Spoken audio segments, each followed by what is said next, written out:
Danes na Gospodarski zbornici Slovenije poteka drugi dan Afrike v Sloveniji.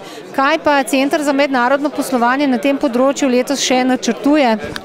Torej, najprej moram reči, da sem več kot pozitivno presenečen, da se je tega dogodka, predstavitev nekaterih afriških gospodarstv, udeležilo več kot 60 slovenskih podjetij. To kaže na to, da tudi slovensko gospodarstvo odkriva priložnosti, potenciale na črni celini.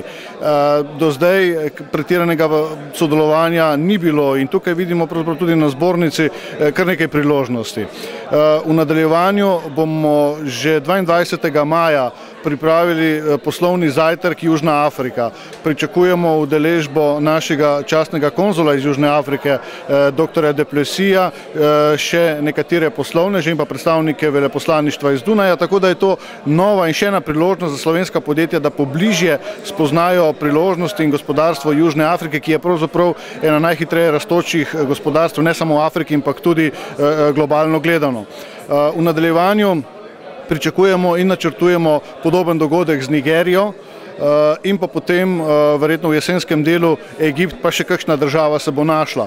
Ob koncu leta planiramo tudi delegacijo vsaj v Egipt, ta nam je pravzaprav najbližje in tradicionalno je slovensko gospodarstvo najbolj povezano prav z Egiptom, tako da kup aktivnosti načrtujemo, pravzaprav tudi manjših dogodkov, manjših srečanj, tako imenovanih B2B-ev, mreženja pravzaprav za slovenske gospodarstvenike, s katerimi želimo približati afriški trg.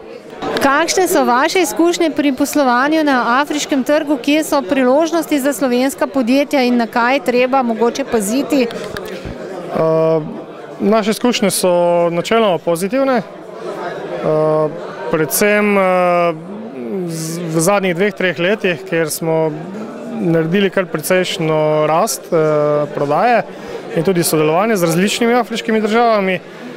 Priložnosti so predvsem v državah, ki imajo dosti veliko rast in pa voljo do posla. Za slovenska podjetja bi svetoval, da je potrebno najti zanesljivega partnerja, se pravi podjetje v državi, ki je resno in lahko pomaga. Pasti so pa klasične, od okolja, vremena, slabe infrastrukture običajno in tudi pravnega sistema oziroma določenih birokratskih postopkov. Priložnosti v Afriki je zelo veliko. Danes se Afrika zelo odpira, ne vem, kar je bilo omenjeno, da je okrog 16 držav iz Afrike med najhitreje rastočimi državami v svetu. Zato bi jaz spodbudila slovenska podjetja, da vse več investirajo oziroma vstopajo na te trge.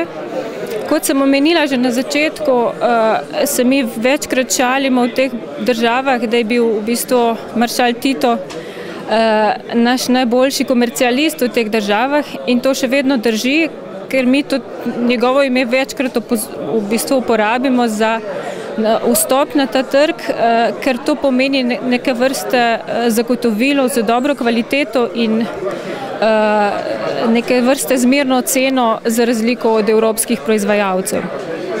Še vedno se poslužujemo kakšnih sodelovanj tudi z drugimi bivšimi jugoslovanskimi republikami, pa tudi drugimi evropskimi državami, kadar gre za večje projekte oziroma sodelujemo in projekte potem z skupnimi močmi naredimo skupaj.